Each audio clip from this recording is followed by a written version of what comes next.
What's up? Welcome to Trackletics Live. At Trackletics, we believe track is life. Each episode will bring you dope conversations with trackletes, coaches, dietitians, sports performance specialists, and more. Speaking about everything track and field, racing, training, recovery, nutrition, and mindset. I'm your host, Samar, founder of Trackletics. I've been running track for over 20 years now.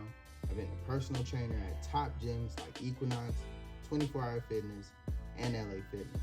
Our mission with Trackletics is to push the bar of human performance and the sport of track and field further. Everything we do and everything we have become is deeply rooted in our passion to help triathletes reach their full potential. You're listening to Trackletics Live. On this episode of Trackletics Live, I will be speaking with professional track and field athlete Aaron Kingsley Brown. He's a 3-time Olympian, 4-time Olympic medalist, 4-time world medalist. He specializes in the 100 and 200 meter dash, and he's taken the track by storm. Please like this video and subscribe to our channel for more. Let's get into the episode. There we go. Track fam, let's welcome Aaron Kingsley Brown. How's it going, man? How's your day going? What's good? Good. What's going on? Nothing much, man. I'm actually coming live from the track. Got to get my workout a little bit. I know you said you were training earlier this morning. How did your training go? Oh, it was good. It was good. It's Friday, so it's the end of the week. So the bodies are all beat up. Everybody's tired, but those are the days where you got to grind through because that's what makes the champs. So another day of training in the books. Got a weekend. So it's time to rest up. Thank you for taking some time out of your day, just to sit down and have a conversation with us. I know this would be a very exciting conversation, something they want to hear, But before we get into it, let me read off your bio again, man. So acknowledge everything you've accomplished, how far you've come. We see how far you're going to go, but let's just take us to bio. You're a 3-time Olympian, 4-time Olympic medalist, 4-time world medalist. Bro, that's huge. Congratulations on that. I see you, brother. Appreciate. I see you. Now, most definitely. But since we're talking about it, let's talk a little bit about your track history, right? 3-time Olympian, 4-time Olympic medalist, 4-time world medalist. Where did you start? Like, the way back. Tell me your track story. How like a lot of people, you play other sports and then you kind of just get shoved into track because they see the potential of the speed that you got. So my story is just like that. I played all kinds of sports. I played soccer, I played basketball, I played football, and all the coaches said the same thing, like, damn, you're fast. So eventually I kind of just went out for track just to mess around and see what I could do. And I just kept going with it, and I had people that just kept telling me where to go. They said, try out for this team or, come out to this club and keep running, get faster, go out to practice, use these blocks, learn how to do that, wear the proper uniforms, get a little training program behind you, and you never know how far you can go. And I just kept going, and it has led to me being here. I got a scholarship out of high school. I got a contract with Nike out of college, and now I'm still doing it. I've been a pro for 8 years, so I'm a deep vet in the game, and hungry. Still hungry and looking to do more. You know what I'm saying? Yep. Right, and young too. That's another thing. Deep vet in the game, 8 years pro. Right. You had a scholarship to USC, right? So it's like, man, you've done some huge things, and you're still on your way, right? Yeah.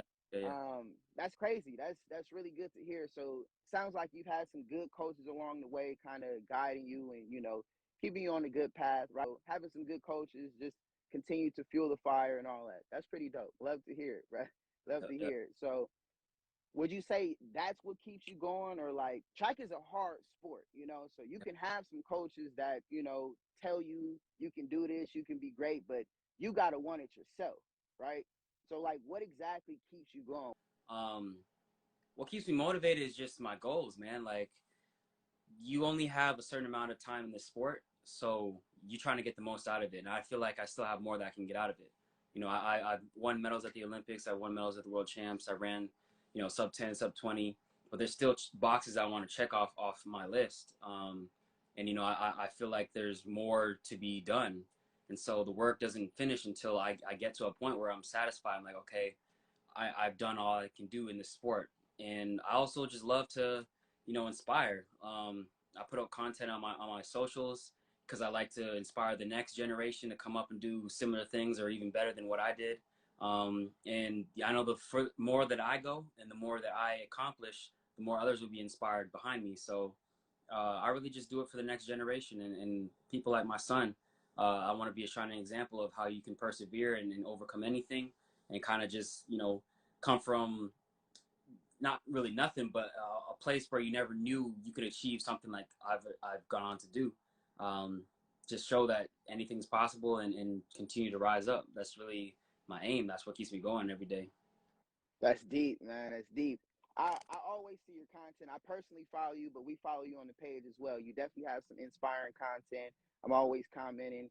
And you also interact with our content, our community as well. So thank you for that. But the No track doubt. world needs more content like the stuff that you're making, right? You have some tips, Right. some tricks, some guides, but you also have some inside view. I saw the video that you posted a couple days ago about your, you know, your journey to the Olympics, all that. It's an Mhm. inside view of things that we don't know about until we get there, and it's like a big shock. So we're literally following you, you know, along your whole journey. That's pretty dope. And then you also Yeah. said like there's still some boxes that you haven't checked off, right? Some goals you still have. What are those boxes? What are you still looking to? Oh man, I'm trying to, you know, I've ran sub 20 and sub 10, but I'm trying to go 9.8. I'm trying to go, shout out my boy Justin Walker. I'm trying to go, you know, 19.8, 19.7. And then individual medals. You know, I got medals in the relay, but I'm really trying to be one of those guys that's up there amongst the best in the world in my own event. So those are boxes that I'm trying to check off, and I'm always striving to be better each year. I know there's like a lot of fast people in the world that have the same type of goals, but you know, why not me? I put in the Right. work just like anybody else, and I believe in my talent. So every day I'm telling myself that, and a lot of the content that I put out in track and field is really to hype myself up, because if I hold myself accountable, then I got to go out there and back it up. So, you know, I'm trying to go out there and do some things, baby. I love that. I love that. I can definitely see it's some stuff that is kind of like watching you look in the mirror as you know, tell yourself keep going. You're inspiring yourself and you're documenting your journey. So that's actually pretty dope. Yes. And getting the inside view of your training and everything you got going on right now. What are you currently focusing on in training? What are you doing? Like, what did you do today? Today we just did some hundreds, working on our technique. You know, kind of technical hundreds on a Friday, just making sure that we're reinforcing the stuff that we've learned throughout the week. For me, it was really focusing on my smooth transition coming out of my drive, and then transitioning to when I'm running up and tall. So bring those knees through, making sure that I'm accelerating and continue that all the way through the line. That's a key for me. Sometimes it takes me a little while to get going and tying together that transition with my up running top end speed. But the more you practice that, the more you take it slow at practice, the more you become a master of your craft. So every day I'm trying to stay focused, and even though my body's beat up from the week and I'm all sore and mentally fatigued, you still got to go out there and put in those reps, because that's what your body remembers when it's time for you to do on the big show. That's true. That's true. Dang. Okay. Well, how are you feeling about your technique right now? Right. Your dry phase. You say coming smooth out of the dry phase as well. How are you feeling about your technique as the season is approaching for you and everything? Man, I feel good. I feel strong. I've been talking to my coach a lot. We're viewing film and working with my training partners. I have great training partners, so they always push me and keep me honest, because I know if not on point, they're gonna bust my head open. So I gotta stay frosty and make sure that I'm on point. But I feel good about my technique. We're working on the small things, and you know, because I've been in the game so long, I kind of get the little things down, and it's just making small tweaks from here. You know, Right. that high level training stuff that's really hard to get understood. That's the things that I'm trying to go for, because I know I need every little bit of that in order to compete with the best in the world. So, you know, I'm trying to do that high level training, and, you know, it's year 8. So if I don't get it now, when am I going to get it? Right. So why not this year? Right. Why not this year? That's true. Okay. With high level training. How is your training group? How confident are you guys with this coming season? You know, are we breaking records? Like, what's going on? How Man, we're coming with heat. I don't know. I'm not gonna say exactly what is gonna be done, but I'm just knowing that everyone's gonna come correct because we've been grinding in the lab. You know, we got a really strong core of guys and girls in the group. We got people like Isaiah Young, Kyrie King, Jerome Blake, Kenny Bednarik on the guys' side, and then Muhammad Dufal. And then on the girls' side, we got Sha'Carri Richardson, Javian Oliver, Courtney Johnson, Kaylin Whitney, Kyra Jefferson, Maya Johnson. I'm McCoy, sorry. Yeah, we got a lot of people, man. We got a lot of fire and talented people that are gonna come in and shock the world. So we're a tight knit group.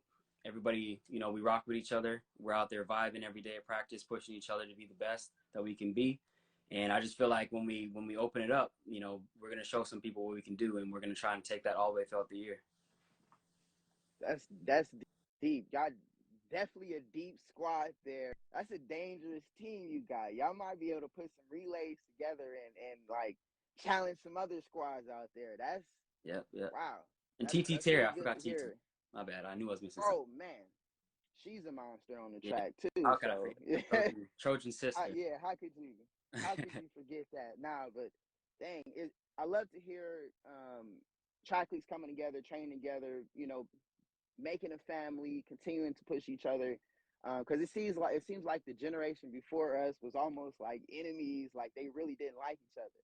Now, when we step on the track, it is still conversation, but it is good to have somebody in training that's has their best interest in mind. They're not going to let you slack off, take off, stuff like that, you know? So it Mhm. continues to help everybody push for more, makes you want to come back and, you know, do more. So what would you say is your favorite track workout, right? You talked about what you're working on right now, but what's something to practice you absolutely love? You just feel your best. You feel that.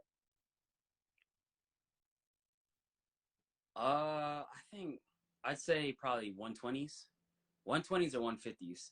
Just anything coming off the curve when you can really high knee it off and tie in that whip off the curve, and then just Slingshot, carry it yeah. home. Yeah, that slingshot. Yeah, that's when you feel like you're popping and you're rolling. So anything where you get like a nice little shot off the curve, I love those. You love that fast where you let it feel fast. Yeah, Okay, yeah. okay. What's your favorite weightlifting exercise? Like, you know, in the weight room, resistance training. Mm-hmm. Uh, Man, I would say probably the dry phase machine. You know, when you put the weights on your shoulders and you kind of push up, Oh and yeah, okay. yeah, it's simulating like a dry phase. So I feel like I'm really in the blocks when I have that on my shoulders, and I'm like, okay, let's make sure I'm driving all the way through, getting that power. I feel myself getting stronger, and every time I get back in the blocks, I think about all the reps that I did with the dry phase machine. Gosh, love that machine myself. That's the stuff that really makes you feel like it's gonna translate over the track and field. Like it feels like I'm doing what I do Yeah, when I run. I love that type of stuff too. that. I get you. I get you. Now, after a hard day of practice, whether it's weight room, running, whatever it is, what is your favorite post workout meal? Your go to meal? Uh, Man, I like Panera Bread. They got a good selection of like healthy food that will get you right. You know, it tastes good, but it's also good for you. You know, like their flatbreads are good. They got some good sandwiches, some good salads and stuff like that. I like Chipotle after a run. So a good, nice little chicken bowl or Okay. something like that. Yeah. Um, What would you get on the chicken bowl from Chipotle? You getting the white rice, brown rice? oh, I What you get doing? brown rice for sure, black beans. I'll do cheese. I'll do lettuce, tomatoes, avocado, a little bit of sour cream, and I think that's it. Yeah, that's money right there. Yeah. I love me some Chipotle. You kind of making me hungry. I'm gonna have some Chipotle after my workout today. Okay. Yeah, yeah, Nah, yeah. but Get you right. I love nowadays. It's a lot easier for us to grab some fast food that's still healthy, like you said. And people sleep on Panera Bread. A lot of their food is quality food. Mm-hmm. So Mm-hmm. yeah. I am working at a Panera Bread on my laptop, and I'm eating some of their meals too. Yes, sir. Now, we talked about everything on the track. Let's get into some stuff off the track. Okay. What is your long-term plan? Like after track, when you're done running, you got to hang the spikes up, right? Because it all comes to an end. You might still be working out, still be running in your leisure time, but we can't obviously compete forever. So Yeah. what's your long-term plan off the track? I mean, I work on that every day, and even the little stuff I do with my social media or the people I network with in the off season or even during the season online and stuff like that. I try to set stuff up so that I can seamlessly transition when I'm done running, because I never know when that's going to happen. I'm going to keep running until, I can't make any money off of it and I'm not able to sustain myself, but I'm trying to set myself up every day with little things that I do. And it's hard to kind of say what it is, because it's really just being an entrepreneur and just like having a bunch of different streams of income that allow me to sustain myself. So like you can make money off of your brand and stuff that you do on YouTube, stuff that you do on Instagram, stuff that you can do offline, like making courses and stuff like that, teaching people how to be professional athletes, and just there's a whole bunch of different ways that people can make a career now with the way that the internet is in 2022 and stuff like that. So I'm really trying to put some stuff in motion so that by the time I get to that point, hopefully it's a few years away and I'm not approaching that yet, but by the time I get there, it's nice and set up for me. I also do some real estate investing, so I have those, and I'll build that portfolio up so that can help sustain me as well. And then, I might dabble in some other things, like some maybe some TV stuff, broadcasting and stuff like that, make some guest appearances, maybe do like an Olympics or two. That'd be kind of cool. I don't know, just kind of, I got to see how my career turns out and how high I'm able to go, and I'll kind of dictate what I'm able to do after track. Nah, I love to hear that. We're at a point now where you can actually take your career into your own hands.